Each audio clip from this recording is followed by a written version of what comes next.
Hey everyone, it's Dale again, and I'm going to walk you through the process of exporting insights from Facebook and then, more importantly, loading them into Google Spreadsheets and building charts and doing some simple math with them as well. So, here I am on a page that I have admin rights to. Uh, Again, we've already talked about exporting. You can go here to click on the date, and you can do the last month or the past 28 days. Here's the big change. Instead of doing an Excel sheet, which opens natively in Excel, let's do a CSV, which stands for comma separated values. That will do a CSV file that I can then open or upload into Google Spreadsheets or Excel. You can use it in either one. So I'm going to click on Export Data and just waiting for the download to start. There it is. So I'm going to drag that to my desktop, and now I'm going to go to Google Spreadsheets, which is sheets.google.com, and it'll take you, I just clicked on blank spreadsheet, and here I am. So I'm going to go now to File and Open, and I need to upload because I have a CSV file that I want on there. So once it uploads, if you remember what it looks like in Excel, this is the exact same thing. So we can expand these out, and you can get all the information. So now that we have all this information, we can do some simple math here. So this isn't a column that we would want to do math with, but how about this? So this is the, let me see. Let me find the daily total reach. Here we are. So daily total reach, number of people who have seen your page, either seen your content or seen other people communicating or interacting with your page. So these are the posts. I think I selected 30 days. I did. So let's say I want to add all these up. What I can do is I can go to the last page and enter the equal sign, which now lets the spreadsheet know, hey, I want to do a function here. So to do addition, it is sum.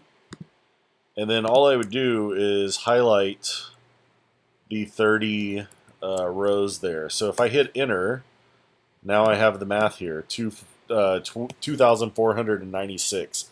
That's the total for daily reach. But what if I wanted to make that easier to understand? So one way to do that is there are 30 days in this month. I might want to let the client know, okay, instead of you got 2,500 total reach, I want them to know how many people saw the page per day. So again, I can do math here with that. It would actually be divide. And then I know the number right there. So it's 2,496, comma 30, because there were 30 days in it. And if I close the parentheses there and hit enter, so 83.2 people per day, that was the reach that we had for the page. So again, you can do some really simple math here in spreadsheets to help speed this up.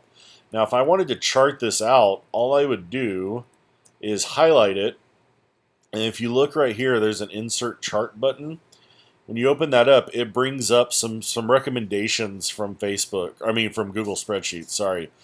Some of these work, like this one works. I think we have, that makes sense. This one, though, doesn't work. So be prepared to mess around with the recommendations. This one you might want. It's just the same thing as this, but filled in. Adds a little depth to it. You can then go into customization and give it a title. So this would be daily reach for September. And you can also, so we've got the numbers over here.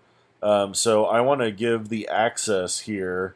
So this would be days of the month, even though I don't really have anything on the access, so we would need to fix that at some point.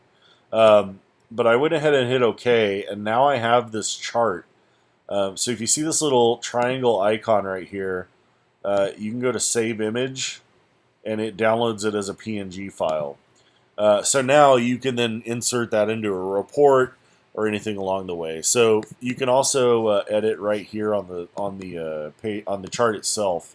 So you can double click on those and change them. So some really simple chart building tools courtesy of Google Spreadsheets.